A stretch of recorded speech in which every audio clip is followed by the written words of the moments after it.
Hi friends, welcome to Active Self-Protection Extra. Today on John's Briefs, we're sitting in the conference room of the 338 Club at C2 Tactical. Thanks to them for that. Here with Tim Forshee, yet again from Forshee Law, and I really love these discussions. I do too, they're fun. Yeah. Super fun.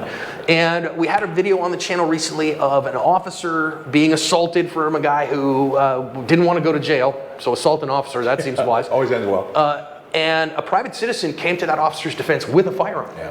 And I want to talk about doing that from a legal perspective and whether or not that citizen gets any kind of privileges or immunities. To win the fight after the fight, you need help. After a use of force, I trust Firearms Legal Protection to help me win the fight for the rest of my life.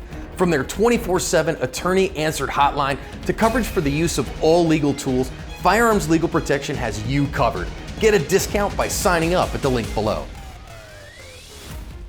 So first of all, we talk on the main channel a bunch about helping an officer, right? And I think personally, even if you hate cops, that if they're tussling with a suspect, even if you think cops kill too many people and this and that, you hate cops, you're better off to help them get that person into custody, because if that cop starts losing that fight, they're going to kill that person. Right. Or his buddies are going to show up for long and kill him.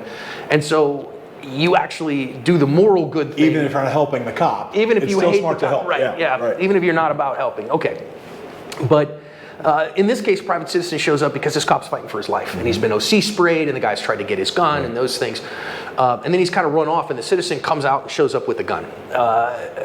I think kudos to him for being willing to help. Good for him. Obviously, I always say from a practical perspective, it's always best, unless you know the officer is incapacitated, to ask if they need help. Right? Because you say, hey, officer, do you need help? And if he goes, yes, he's trying to kill me. Okay, cool. I have a good friend, Thomas Yoxel, who saved Trooper Ed Anderson out here. We're a mutual friend. Yeah, mutual friend, and an absolute hero. I wasn't going to mention his name, but I'm glad you did. He's been on the channel, and you know, he's a good friend, and so those things are moral good. But I didn't actually know this one, Tim, and so I'm asking you.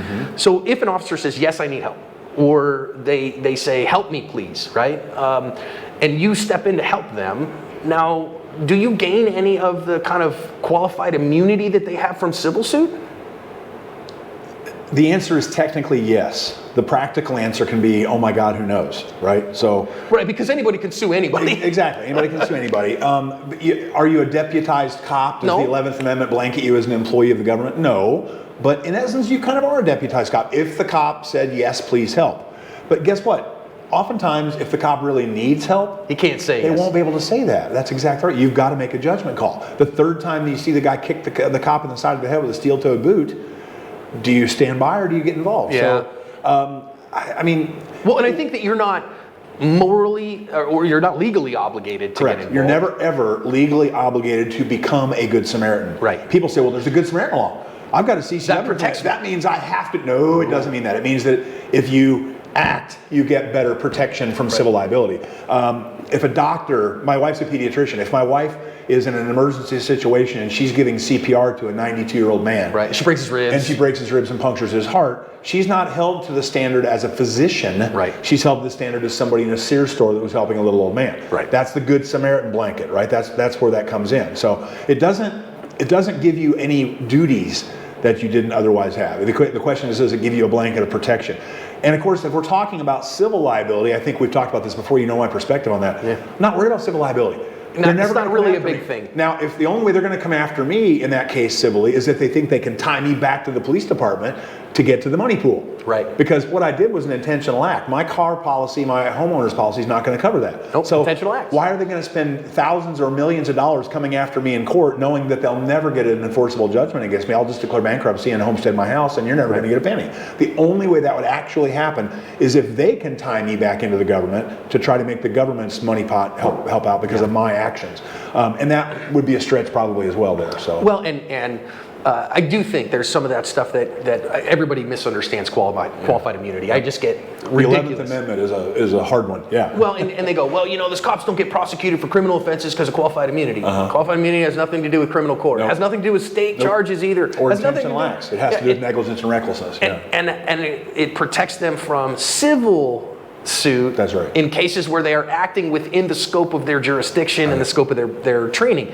Okay, so it's a civil thing, not a criminal thing in any Well, and way. even then you talk about Title 42, Section 1983, and that's civil actions, and it still comes back into the intentional act issue. So. And really, I really think what I want you to hear, and Tim just really kind of glossed over it, is I don't really worry about the civil side too much when I'm acting in self-defense. Nope. Because our friend Thomas, he never faced any civil stuff from that, because the guy's family realized any attorney they'd talk to would go, we can't bring a suit here. Well, you could, and you maybe, let's say you could, and let's say you could win it. The question is, the example I always give is O.J. Simpson. Right. You know, the Petruccelli law firm handled that case on behalf of the Brown and Goldman family. How much time, money, and effort did that law firm put into that case? I would tell you at least 3,000 hours of work. Sure. And at least $250,000 of money putting that case on back in the early 90s.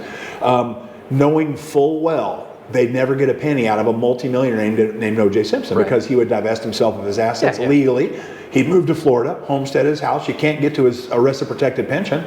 You're never going to get a penny out of him. And trust me, they knew that. They're brilliant lawyers. So why did they sue him? Because it was marketing. It was marketing. Because of the notoriety of the case. They had cases lined up around the equator for 5 years after that, I'm sure. So unless you're that rich or that famous or that much of a target, the chances of you getting sued civilly are just about slim and none. They really are. So it's not something you should be worried about. And so, you know, the bigger thing is obviously death in prison. Right. Death in prison. Let's focus on your worries. Death in prison. And I think it's a moral good to help an officer who needs help in that particular case. They're risking their life for us every day. If you can step in and help, why? How would you not do that? But you make that call, right? So you might say, I will say, I'm not saying too much, but our CEO and CMO had asked Neil and Stephanie Widener, well, Stephanie and Neil Widener, Steph's the CEO, Neil's the CMO. They have a very high special needs son that they have to live as long as they possibly can. He'll never live on his own.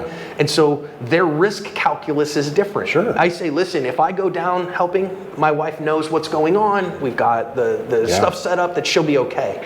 But they have to think about their boy. I always put it this way. You're going to risk orphaning your children to prevent that person's children from becoming orphans.